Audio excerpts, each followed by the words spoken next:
서가 명가. 천명을 받은지 어떻게 알아요? 징후가 크게 보면 세 가지예요. 천명을 받은 징후. 첫 번째, 사람들이 모이면, 이게 바로 민심이 천심이라는 그 얘기가 여기서 나오는 개념이에요. 맹자가 했던 말이죠. 자, 저 사람이 사람들이 봤을 때 저 사람이 천명을 받은 것 같아라고 그 사람들한테 모여들면 천명을 받은 것처럼 보이는 거예요. 그래서 사람의 마음을 끄는 것, 그것이 천명을 받은 징후 중에 하나입니다. 천명을 받은 또 다른 징후는 상서론이라 해가지고요, 뭔가 이해할 수 없는 신비로운 일들이 나타나는 거예요. 뭔가 이해할 수 없는 신비로운 일. 예를 들어 보면 꿈에서 어머니께서 그 용과 잠시 있었는데 내가 태어났다든가, 그 다음에 내가 태어날 때 뭔가 학이 울었다든가, 그 다음에 강간찬 장군처럼 이 별이 떨어져 가지고서 그 다음에 태어났다든가, 뭔가 이런 얘기예요. 이게 상서론입니다. 상서론. 그 이전에 바로 뭔가 혁명이에요. 가죽에다가 태우는 거예요. 여러분, 옛날에 은나라 시대엔 이런 얘기 들어보셨죠? 은나라 시대 지도자들이 거북이 등껍질로 점을 쳤다. 그 말이 무슨 뜻이냐면요, 거북 등껍질을 불에 태우는 거예요. 그 거북 등껍질이었으면 소가죽을 태워요. 태우면 이렇게 갈라지잖아요. 저는 잘 모르는데 그 갈라짐이 하늘로부터 내려온 명령의 신호라고 생각한 거예요. 그래서 가죽 혁자에 명자가 붙어서 혁명이 이루어진 게 뭐냐면, 자, 내가 지금 이미 벌써 많은 사람들이 무리를 물었어요. 나 군사도 많아요. 그러고 나가지고서 맨 마지막에 하는 일이 뭐냐면 바다거북이 등꺼죽을 태우는 거예요.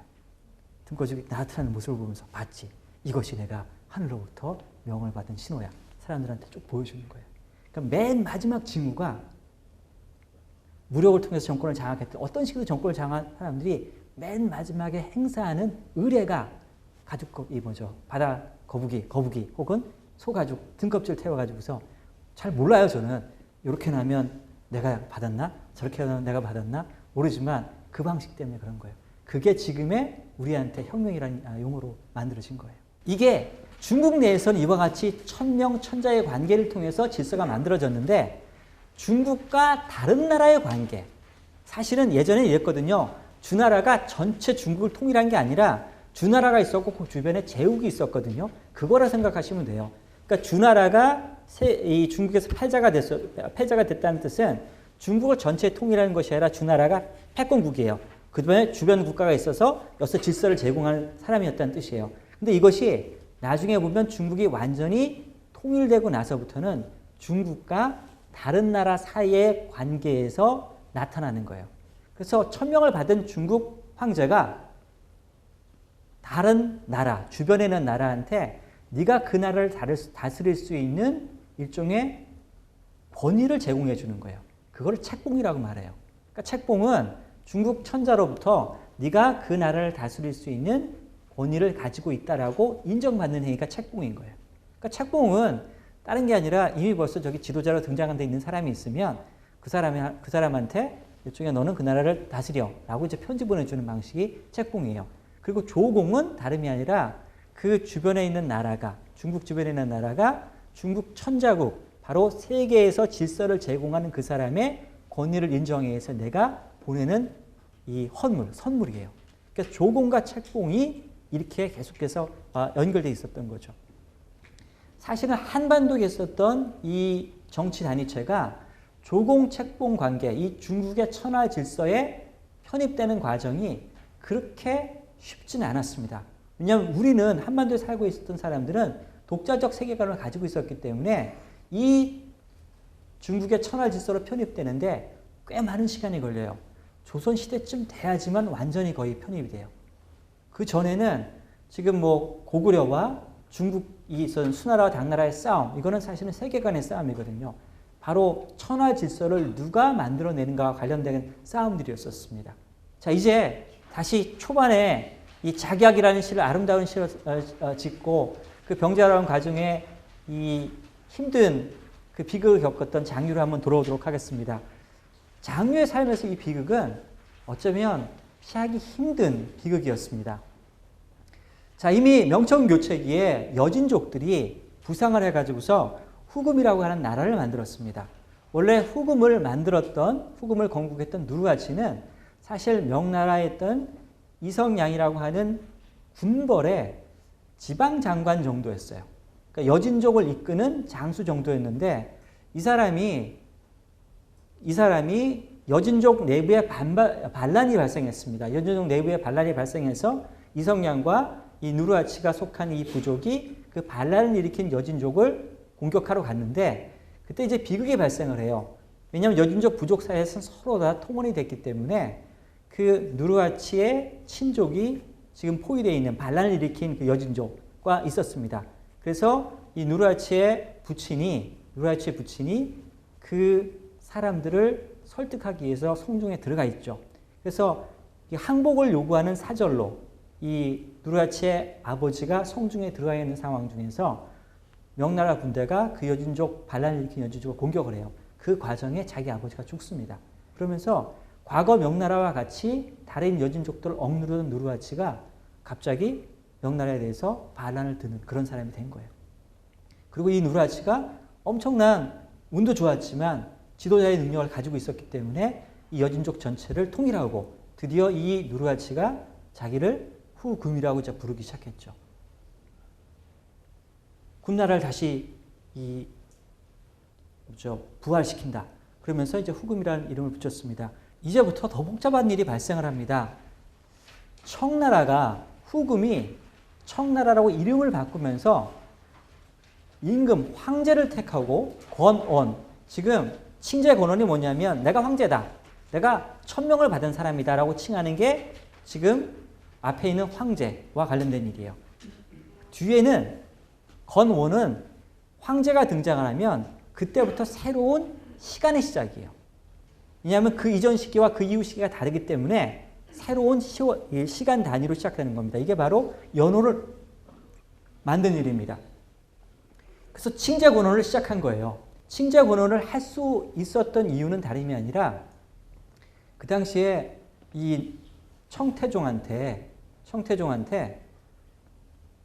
절대 반지가 들어왔습니다. 북원의 국세, 그러니까 원나라의 국세입니다. 원나라의 그 국세가 이 절대 반지가 어찌어찌 돌아다니다가 차르 부족의 린단이라는 사람한테 들어가 있었는데 그 차르 부족을 정복하는 과정에서 이 청태종이 그 절대 반지를 얻는 거예요.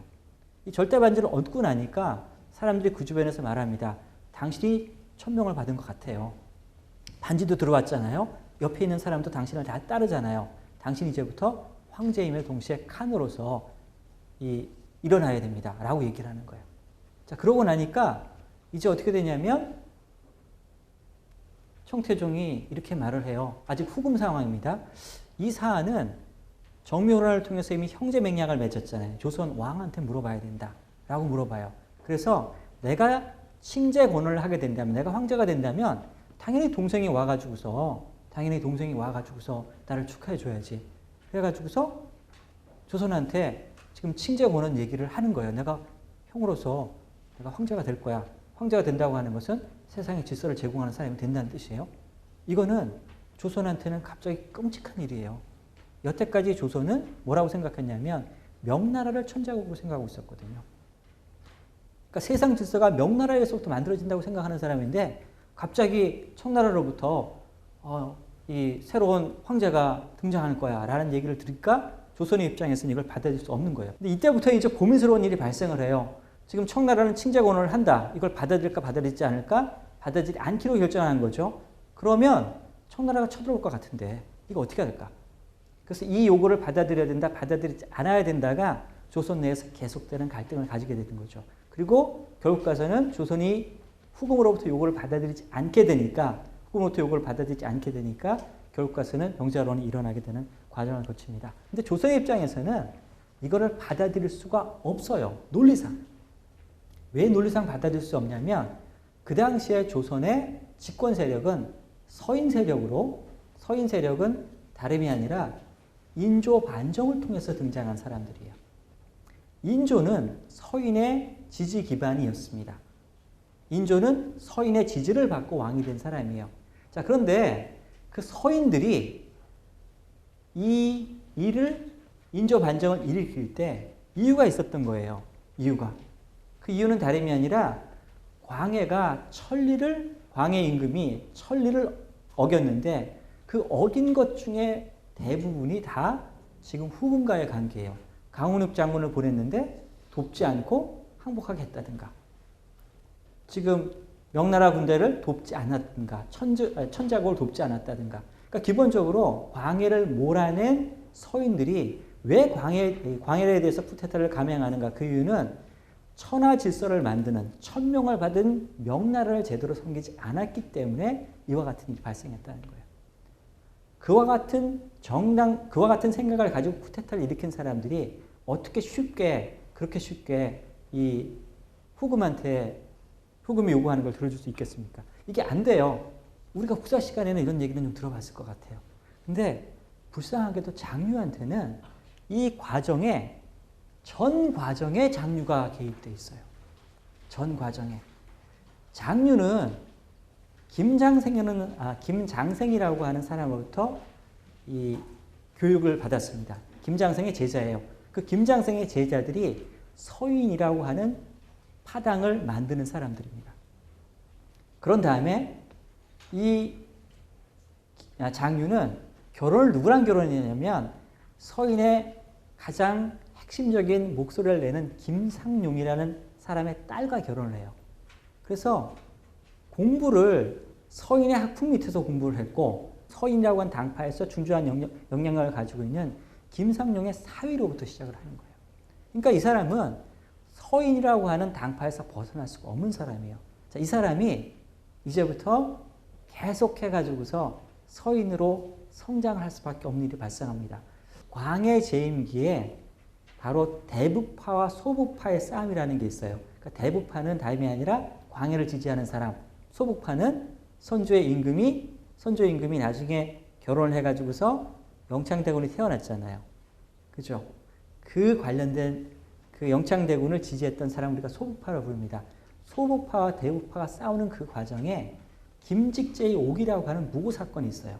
그 무고 사건은 대북파가 소북파를 무력화시키기 위한 일종의 그 옥사 사건이었습니다. 무고 사건이에요. 이 무고 사건과 연루돼 가지고서 관직에서 물러나 있던 그런 상황입니다. 그런 초야에 묻혀있던 장유가 인조 반정의 핵심적인 사람이 돼요. 이유는 인척 관계 때문에 그렇습니다. 근데 장유는 엄청나게 문학을 사랑했던 사람이었고 양심이 있던 사람이에요. 나는 도저히 이게 이해가 안 가. 내가 지금 인조 반정에 참여했지만 내가 지금 광해 임금이 처음에 딱 등극하는 그 시점에 내가 이 시험 치렀잖아요. 그래서 내가 을과로 광해 임금으로부터 상을 받은 내가 어찌 왕을 끌어내릴 수 있었는가라는 그 두려움 때문에, 그 마음의 불편함 때문에 관직을 나갔다가 내려가고 이 일을 계속 반복하는 거예요. 그러니까 이 사람이 이 일을 계속 해가지고서 여러 이제 관직을 거치는 이유 중에 하나가 이 사람이 능력도 뛰어났기 때문이지만 계속 사임을 했기 때문에 그런 거예요. 마음이 불편해요. 이 사람은 양심이 있었던 사람이에요. 그리고 이 사람은요, 지금 인조가 집권하고 난 이후에 후금이 성장하고 그 명청교체기에 아주 합리적인 지금 이 국제 상황들을 파악하고 있던 사람입니다. 그래서 이 사람은 김장생으로부터 예학을 배운 사람이기 때문에 외교문서 작성 이런 것들 되게 잘해요. 인조 시대에 어떤 일이 발생하냐면 명나라가 배를 띄워가지고서 조선한테 와요. 지금 후금한테 쫓겨가지고서 만주를 다 잃어버렸기 때문에 이제 배를 타면서 지내야 됩니다. 명나라로부터 지금 이 정융이라고 하는 사람이 배를 타고 조선에 도착하니까 인조의 입장에서는 바로 자기의 정당 속에 인정해준 명나라 쪽으로부터 사신이 왔잖아요. 잘해줘야 되는 거예요. 그러니까 이 사람을 어떻게 잘해줄까 해가지고 사람들이 다 인조뿐만 아니라 이 사람들이 다 명나라 사신을 대접하는데 열심을 내는데 장유는 그 자리에 안 갑니다. 사람들한테 장유 네가 외교문서 잘 작성하지, 문장 잘 작성하지. 그리고 그 당시 장유는 이미 명나라에서도 인정할 만큼의 문장가예요. 그래서 정유라는 사람이 와가지고서 명나라 사신이 와가지고서 장유의 글을 받고 싶다라고 그런데도 불구하고 장유는 안 갑니다. 왜냐하면 이미 벌써 국제관계에서 명나라와 지금 청나라 교체기 이 관계에서 어떻게 외교를 수행해야 될까 가지고 계속 고민한 사람이에요. 그리고 장유는 처음부터 끝까지 계속 촉합파가 아닙니다.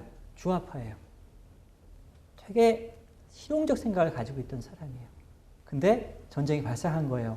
그러니까 장유가 관직이 없는 상태에도 불구하고 왕을 따라서 남한산성으로 또 들어가요. 그래서 그 자리에 있었는데 외교장관이 예조 판서가 그 당시에 누구였냐면 김상원이었거든요. 김상원은 촉합하잖아요. 절대 항복하지 못한다는 거예요. 외교부 장관이. 그러니까 결국 어떻게 되냐면 김상원이 그 외교 항복사절에 들어가지 못한다. 항복하지 못한다 그러니까 너 뛰어나니까 장유 네가 뛰어나니까 네가 지금 그 외교부 장관을 외교부 장관의 역할을 담당해야 돼. 장유가 전쟁 중에 예조 판사가 돼가지고서 결국 가서는 그 항복사절단에 들어가게 되는 거예요. 그리고 장유는 결국 가서는 그 항복사절을 끝내고 난 이후에는 다시 모친이 돌아가셨다는 걸 확인하고 난 이후에 관직을 그만둬야 되잖아요. 그 당시에는 3년 동안 관직을 그만두고 있어야 되는 거죠.